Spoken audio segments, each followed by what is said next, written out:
So George comes to me. He's been actually talking to me for this like months by this time about what he wants to do to upgrade his car. The thing that we discussed was doing a twin turbo swap. And as soon as we started looking for it, no sooner than we started looking, we actually got a call from some guy who called me out of the blue just because he saw that I was selling used Z parts and said, this is before MWS Motorsports was even completely established yet, and says, I've got a wrecked car, I'm right here in San Jose, do you want to buy it? So I said, okay, cool.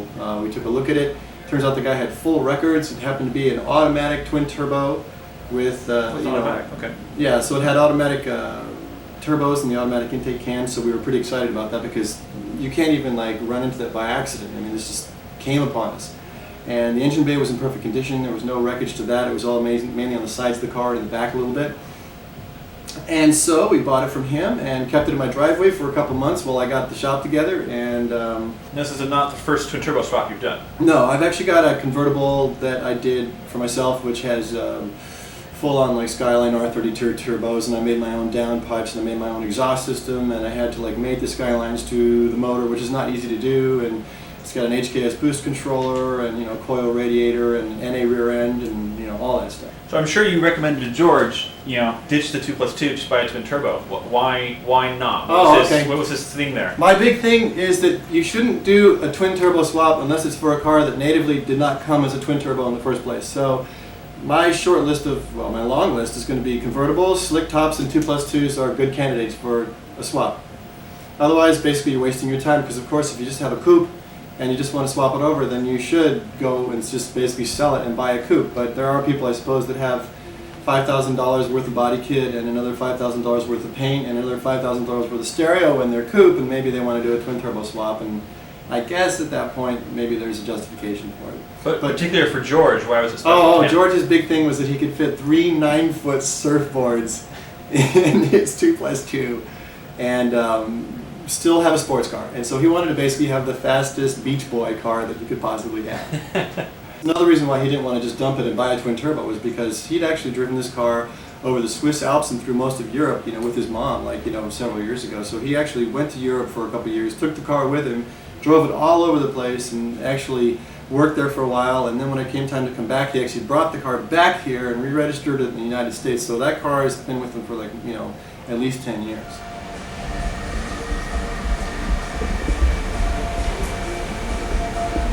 Laser edges there. There we go.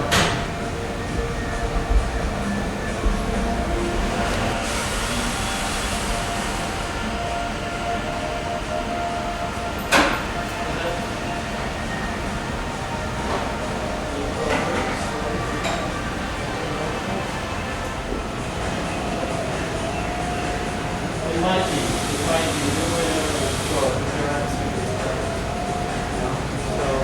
when do you want to come by? Are you doing it tomorrow for some money or what?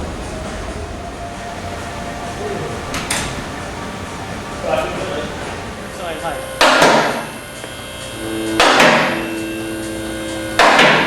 Couple more.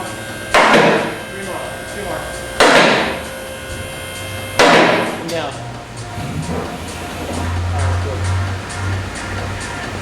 So we're just hanging by these guys and that's it. That's correct. What I'm doing right now is removing the drive shaft. It's actually a nice one-piece, and it's made out of heavy-duty GM joints. They're bigger and stronger than Nissan cars.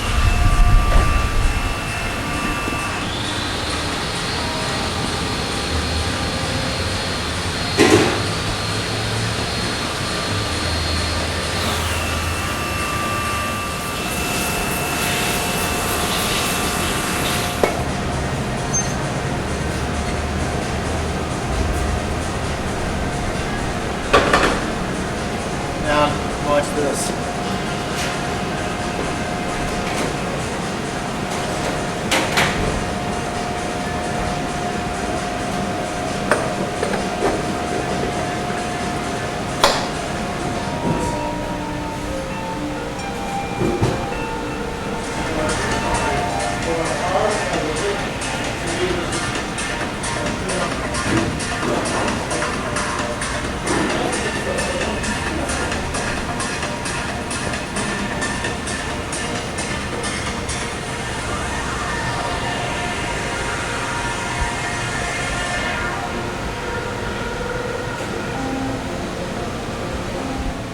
you got all the power steering undone, the AC undone. Yep.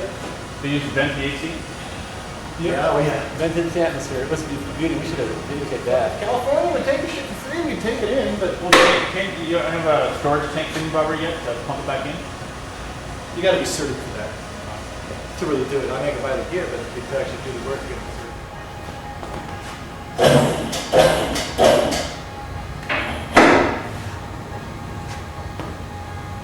When my wife was pregnant, she also had a leaky rack. Excuse me, just kidding. You know, because I've never been It's married. normally when you're breastfeeding, Yeah. you get the leaky rack, where you get the, Yeah. the breast getting gorged and they actually squirt milk straight up when they're lying on their back. I'm serious, I'm not kidding. It's like little fountains of milk.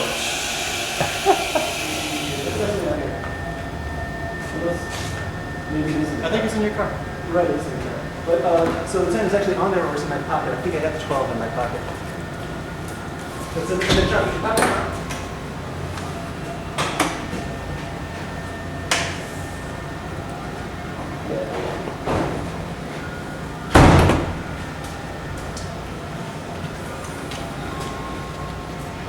You said this car doesn't get a year. I'm like, we take it home last night. Victoria, it could be done certainly to a larger extent. Absolutely. I want to do a show just like that, except you ever seen Mythbusters? Show Mythbusters? Yeah, I don't like that show. They're bad science. Oh, sure, but the point is, I've never seen Mythbusters. I can imagine just the name. all we would do is just take tornadoes and split fire plugs and all that shit, and That'd be put great. them, and put them to the test. That'd be fun, actually. And call the manufacturers, give them their faces, put the fucking Piragata on them. The little fuel line magnets. Yeah, fuel Oh, line. yeah, fuel line all that magnets. shit, man. Yeah, that'd be good. That'd be fun. And you even get the rep on there, like before the test, and have him spray his blather about how it works. Mhm. And then afterwards, have him like fucking like, why didn't we achieve any targets? You know, electric superchargers, tornadoes, all that shit. What's a tornado? Tornado is a little intake thingy that just has enough spiral fins to spin the airstream to provide a tornado effect. Help blend the fuel and air together better. Which may work if you have a carbureted car, but fucking in a modern automobile, it's completely unnecessary. What's your face? Having something on the EFI harness. Okay, it's happy now, right?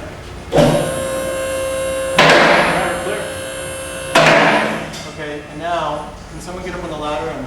Well, we can roll this motor out from underneath there, and then drop it down and close the hood. Or... Well, go up higher because it'll look cooler for the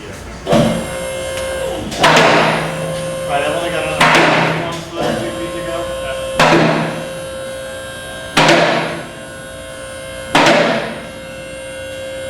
Okay, Sweet. last time. Watch out, guys, clear. There we go. Poor baby. Let's go. You guys want to do for lunch? Something cheap. My wife and mom. Something cheap.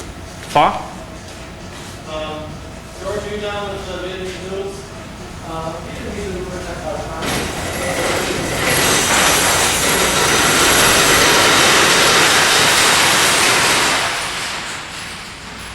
So this is basically a stock twin turbo engine. It actually came off of an automatic. We're going to just leave the automatic cams and the automatic turbos on it because going into a 5-speed with a naturally aspirated rear end, it's actually going to be pretty quick. See, so we got the NA power steering pump, and you have to use the special brackets just for that. And right here is something that I'm trying that's an experiment where basically we're using these really cool GM connectors. This one just happens to be keyed properly for this sensor. Hold it steady for a second. So basically, the idea behind this connector is that when you squeeze, it positively lets go of both sides. The plastic on it is a whole lot thicker, a lot stronger, and it's actually supposed to be what they call a pull-to-seat design, where once you click it in place and you yank on it, it actually helps it seat. Okay? I pulled these off of cars that have more than 100,000 miles on them and found zero, and I mean zero, corrosion on these things. Let's go over here. On this side, we're getting into some of the special stuff that I like to do. For instance, I'm using from Host Techniques a 2-inch pre-cut piece of silicone tubing, as opposed to the usual rubber tube, which always gets really hard and cracks, you know, after it bakes. These are clamps made by a company named Breeze. They're a constant torque clamp. This spring right here is supposed to help keep the same exact torque measurement during heat cycles.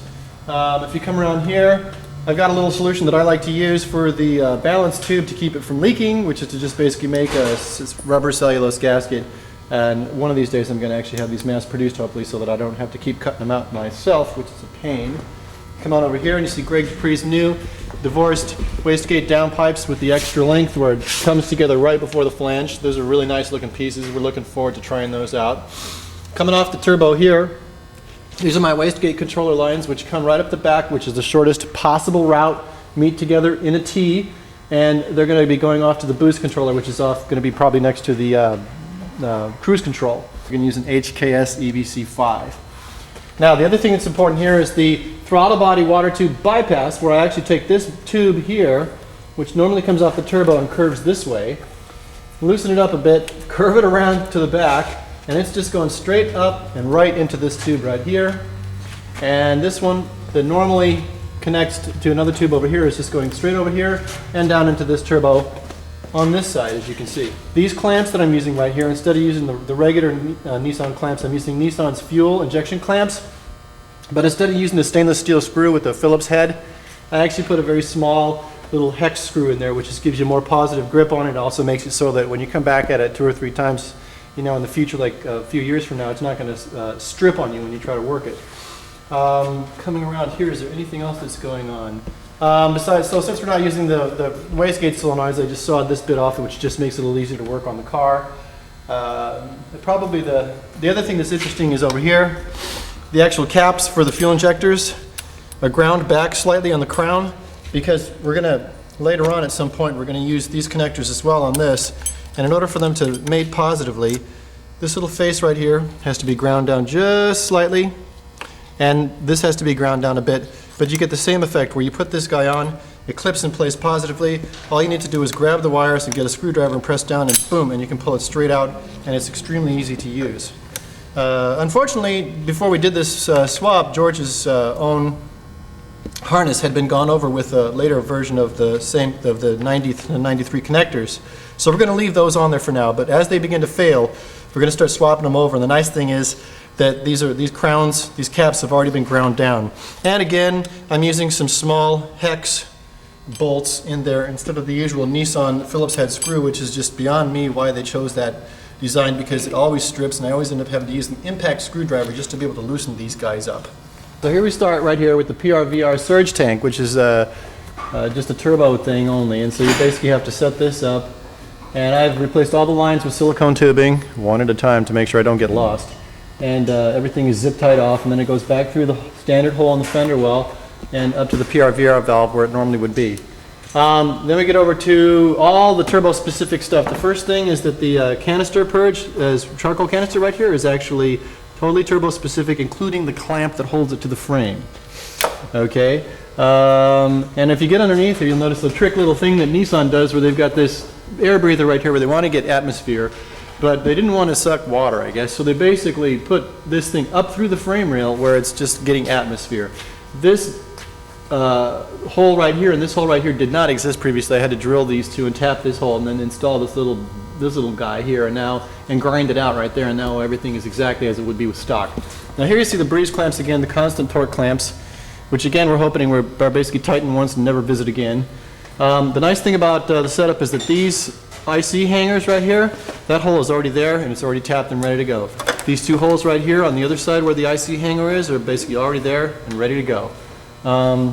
You can see here all these tight little brass bends in the charcoal canister, and that's one of the reasons why you have to have this, because as I'll light it up here and illustrate, as you can see, they basically have to get out of the way of all the intercooler tubing. So you come on over here and you've got the snake pit of all the intake and outtake and everything else intercooler tubing. Well, the recirc goes back in there too, right? Yeah, exactly. So the recirc valve with these, basically the nice thing is I can use a 2-inch Breeze clamp, and that they have a broader grip range than a T-bolt would. A T-bolt usually will only do plus or minus, back and forth like 5 millimeters, so it has like a 10 millimeter total grip range, and these have closer to about a 20 millimeter. So you can use a 2-inch to do a 1.5-inch tube like this. and use a 2-inch in other applications where it actually is 2-inch. So they're pretty economical to buy that way. This is all turbo specific, of course. The air conditioning line coming in here is turbo specific. This piece right here for the air conditioning is turbo specific. On this car right here, the oil cooler, if you can get up here and get a shot of this, the black bracket, these 4 holes existed already. Can you light it? Yeah, these 4 holes existed already. And basically what I did was, on my convertible, those holes didn't exist at all, so it was quite easy for me to just drill 4 holes and tap them. But since these holes were already large, what Nissan normally would have done was to put a nut behind there and then spot weld it into place. I managed to stick my finger into 2 of these holes and get 2 nuts in there and spot weld them into place, but I couldn't do all 4. One of the nice gimmies that you get from Nissan is that, for instance, this tube right here, its mounting bracket, the hole is already drilled and tapped. The same thing goes for this little guy, but I think that just holds true for either one of these 2 dryers right here. And then on this side, the window washer tank actually is the same for both, so fortunately you don't have to replace that. Any one of these, like this, the power steering cooler line and the 2 AC lines, and how they intertwine, those are all twin turbo specific. Oh, really? Yeah, all that stuff. Same goes for this side. There's a little bit of a dance that all these tubes do all as they come up here. I'm going to shoot that. Let me come over here. This is really crucial stuff to get right. Okay, what we got right here is the twin turbo fuel computer has been put in, but also piggybacking on top of it in this frame, it's actually slightly to the right, is the twin turbo shock actuator. Later on at some point we're going to actually install all the 4 shock actuators, and the heart of the system is that little computer right there. Once you run the wires, it's sort of like running a stereo throughout your entire car. You're going to have to just find some 12 volts somewhere to run it, and you get it hooked up to the switch over in the center console, and everything works just fine. And the nice thing is on the 2+2 as well as on the coupe, the little piggyback bracket makes it so that it fits right on top of the fuel computer on either car. And fuel pump we did too, but there's not much to see there. I've got a photograph of it that you can lay over if you want, but it just is a completely different beast. Do you have the twin turbo fuel pump laying around, the only one you pulled out? It's over there. It's in the box. I had to take it apart because the actual pump, I had to, like, if this makes sense, I had to take the twin turbo pump, the actual black motor pump, you know, and swap it in. Wow. So that's what I had to do. I had to, like, very painstakingly take both pieces apart and take the pump and put in the other one. Really? Because there's absolutely no way that you can use a twin turbo, a coupe pump on a 2+2. Oh, right, okay. The strainer is in a different place. The sender is in a completely different place. Everything about it is totally different. And so it's like 30-35 minutes worth of carefully taking things apart and trying not to rip the hoses and trying not to bend the sender and all this other stuff just to make that happen. You hold the liability lever. Yeah, exactly. Can you be on this side, please? Here? Yeah, on another driver's side, dude. Oh. On the driver's side. Yes. Clear? Clear? I'll pull this for you. Whoops. Now you gotta pull it out. Okay, here it comes down. You ready? Yep. Contact. Well, I'll slow way down when we get closer to it, okay? Alright, easy does it. I think we're at the point now where we can open the hood and take a little look. Is that good? No. Now you go ahead and move the tranny some more. There you go, that's pretty good. That's actually pretty good. Okay. But I think the whole mess can still come towards you, like now, perfectly straight towards you. About an inch. See, the wheels aren't quite calibrated yet, so just keep an eye on it. Alright, stop. Gently does it. Keep it coming. Okay, stop a second. Okay. Okay, let me see. So that little clutch guy, I want to grab that and pull it up over the motor. No, you do not. You want it to be like this. Oh, okay. All right. That's what you want. So just continue bringing her down then. I think. Well, if I could actually get a zip tie real quick. Are you ready? Yeah. Go. What do you think? You want to do it on the adjust, or are we gonna? No, everything's good. Just go for it. Just slam it home, dude. What do you think? Hey, Move those little. slow down. Stop. Okay. Tell me what to do. Now, don't worry about the AC one so much. But This right here is going to interfere. What do you get from a nervous cow? I don't know. What do you get? It's got. Milkshake. That's excellent. Did you get that on film? Of course I did. Yeah, you ready? Here we go. Here it comes. Comedy and engine swapping always mixes.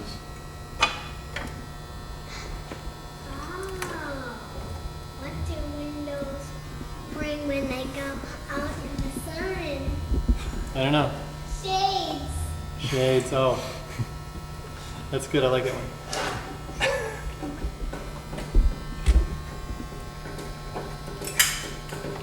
It's our first bad crunching noise. Hopefully not the last. It sounded pretty fragile. So whatever it was, it's broken now. So it Right. doesn't matter. Oh, I see what it was. Was it something broken? It was, let me think, what was that? That was, oh, hold on. This is actually something I need to pay attention to, I think. Yes. What do you get to back there? Oh, it's an AIV tube getting pummeled quite badly. Shall we raise the car? No, if I go down, it's actually probably a good thing for it. I swear, disable the AIVs. We're gonna get him through his first snog, Slow down here. and then we'll talk about the AIV disablement TM. There we go. It'll do. All right, here I come, a little more. Me and Rosie O'Donnell. How's the tranny look? Can you look at the? Why do birds fly south? Because It's too far to walk. What? it's too far to walk, so they fly south. Here we go. Ready? Okay. I have not attached the steering thing. Okay. Now don't worry about the steering so much. Do you have about an inch between the front bolt and the hole that it's going to go into? Oh my goodness, it's actually very close. The motor would need to be pushed back towards the rear of the car Really? by about like 1/8 of an inch, like nothing, hardly at all. So Really? if someone just gets over here and gives it a kick, which I can do if you What's Okay, the good. best way to make a fire out of sticks? Couldn't even gander to guess there. probably good. Make sure one of the That was actually a little too much. That's good. I like that. That was a little you too still much. okay? It was a little too much. I pushed it a little too far. Okay, grab the control arm and move it. I think it's going to work better for you, dude. You should be able to see what you're doing. No, dude, I got it. Okay? Hang on.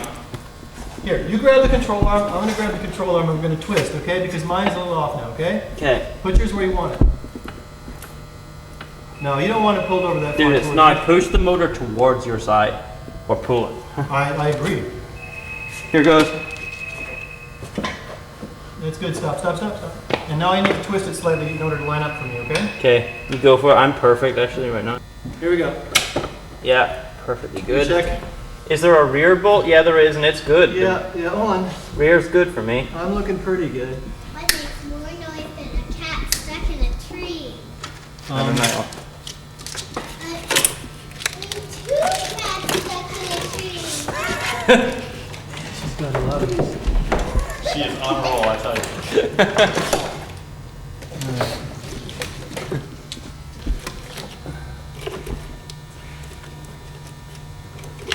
Like the alarm wiring or something? Yeah. I just modified it slightly. With dikes. James, it's a twin twin turbo. Okay. Can I get any more corny? Here, start this thing like now. Yep.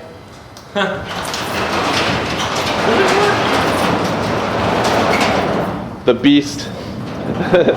Yes. Hopefully it will work.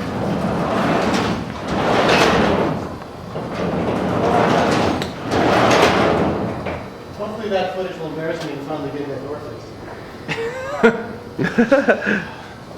The critical time is here. Okay. It's been about, I don't know, maybe almost 7 or 8 days, including degreasing every single part of it in the sun. Notice All his I want to expression. see is if it's going to start. I have the clutch the clutch start switch down here. I have Yes, to remember press it to hit that. in order to start the car.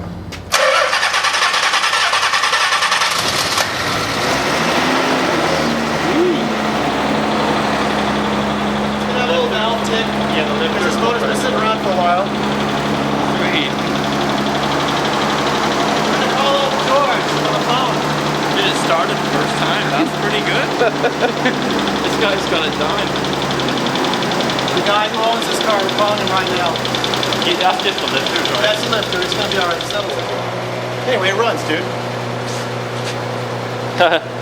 He's happy. He's a happy guy. As you can imagine. On this fine day, I'm about to see how good a job was done with this twin turbo conversion.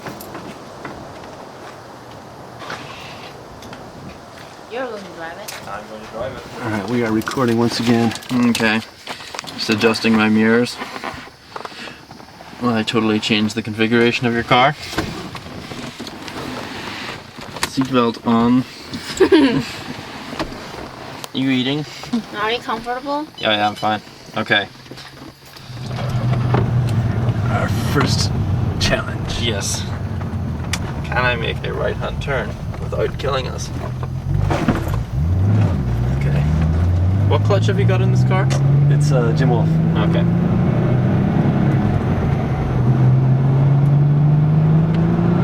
Oh yeah. It's very responsive, isn't it? I find it to be very responsive indeed. Yeah. Okay. Let's try it out here. Oh yeah. Got this on. Great.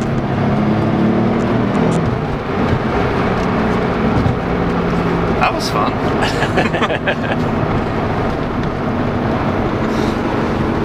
Oh yeah, feels good driving one of these cars again. I think our viewing audience will be able to tell by the amount of camera shake going on that, Things were moving. yeah, we were definitely accelerating. Yeah, Michael really does blast down this road with little regard for the law. But I'm not as bold. I've been pulled over too many times. Yeah, it really comes on good. Like I'm gonna do an experiment in a moment here. Pull the UE and floor it out of the I'm UE. kind of like inclined to get on the freeway. Is that cool? Sure. Want to take him out? I would if I could, but it's traffic's pretty dense right now.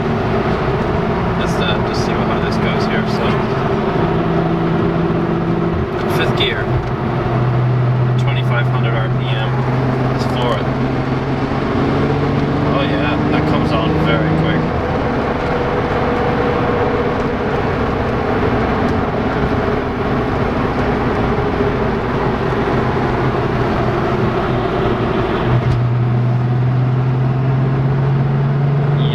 You're at full boost by 3,000 RPM. You're at full boost by 3,000. That's really good. That's like a lot better than mine. My car, my Z, doesn't reach full boost until around 4, just slightly after 4,000. Yep, and you're there.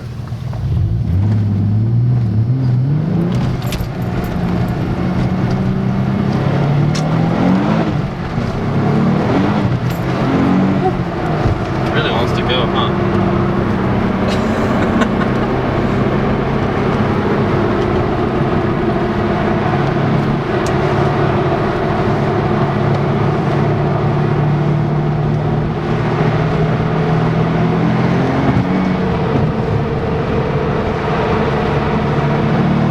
That's great. Really nice to drive. That must feel pretty weird, like having driven this car for so long as an NA and then suddenly as a twin turbo. That must feel pretty weird. It's interesting. You get so used to a car the way it is. That's like a pretty serious. It's a totally different car at this point. Yeah. So what do you think? Do I need fatter tires on the rear? Yes, this is a certainty. Like I've noticed that I cannot keep traction in first or second, and even because it's wet right now, even 3rd gear is kind of difficult to get it to stick. If you could actually make it hook up, I think that would be pretty awesome. Oh, that's pretty cool. A little racing course.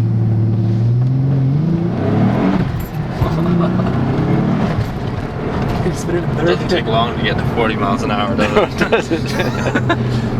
This is why your fuel economy, by the way, is probably sitting around the 12 mark, I would say. Do you think it was the right choice to do this? You know, it's unjustifiable, really. Right. But it's so much fun. It's indefensible. It's indefensible, really, to have done it. But it's so much fun. I have not yet regretted it, let's put it that way. All right, George. Final summation, James? I need to use the restroom. I think that says it all. Yeah. Did you end up using the? Can you use the NA ECU or is it the twin turbo ECU? No, How it's does that definitely a work? twin turbo ECU. It's just using a regular automatic transmission twin turbo ECU with twin turbo programming in it. So, tell me the story of the theft.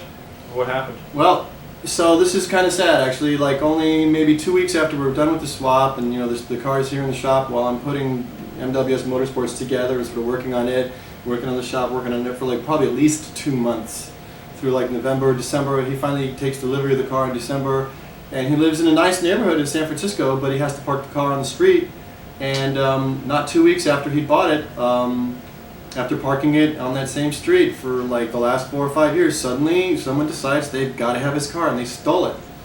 And it's just utterly missing, and so finally he puts in the police report and everything else, and 4 weeks go by, and he gets a call from the CHP that they'd chased someone down, and that they'd arrested the guy at least, but that he'd smashed the car into a wall. And so we weren't sure just how bad off the car was, but once we got a look at it, it was an absolute total wreck. And we asked, well, how the heck did this guy gain entry to the car if it had a stock alarm system on it? And apparently he was using something that they call a shaved key, which I had never heard of before, but I guess you can actually just, if you have like some sort of master key for like a particular type of car, you can just get in. And so, my basically warning to everybody is that there's just been a rash of people stealing Zs, and just like within the last year, or like the last 6 months, and you have to go and get some sort of a ignition kill switch or fuel kill switch or something installed in your car, and at least buy a club. A club is like less than $50. We spent all that time, all that energy, all that work, and the kid stole it, and he put like a big giant subwoofer box about yay big in it, and that was his big mod, and was driving that car around with the plates that it had in the first place, and attracting attention from the police for like 3 or 4 weeks before he finally got chased down by the CHP and got out of control because he was driving too much car for him and slammed it into a wall, and the car's an absolute total wreck. Engine's toast, everything, or? Engine is toast because I've already basically been able to see inside the timing cover and see that the belt has actually slipped off the cogs. There's no belt in there that I can see, so obviously we have pistons crashing into valves. Oh shit. And so, as a matter of fact, I've got it outside, and it's like Oh, really? waiting to disassemble it. Show me. So, sadly, here's what's left of 2 months worth of hard work while I was putting the shop together. Oh man. Here it is. Dude. And here's the engine bay, and you can see the engine's been crunched up against the firewall real hard. Right there, the timing cover's broken, and if you were to take a look inside, you'd be able to see that the belt isn't on the cogs anymore, on the sprockets anymore. So, I mean, it's just, there may be an engine block in here and a crank, and that's about it, and maybe some turbos. So, folks, protect your Z's, or this could happen to you, unfortunately.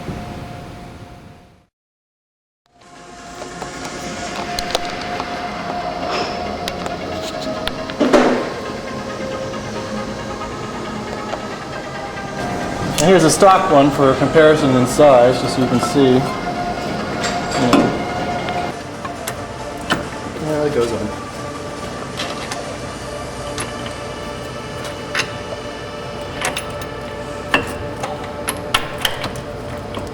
There's stock room here.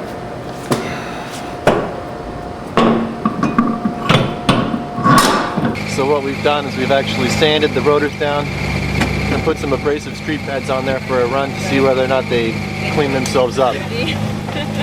And we'll see how that run goes right about now. Bye. Bye. I'll be back.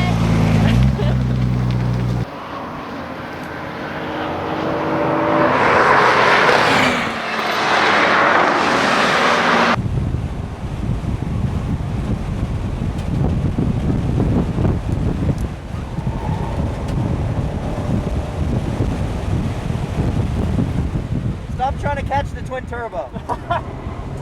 This is a cool down lap, buddy. Oh yeah, first one. Yeah, no.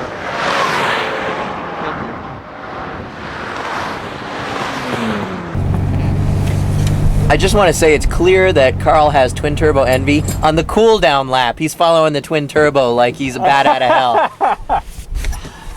Bill just came on. I know he wasn't going fast. So you just get right on his ass. I claim innocence. Oh, yeah. I think the camera proves otherwise.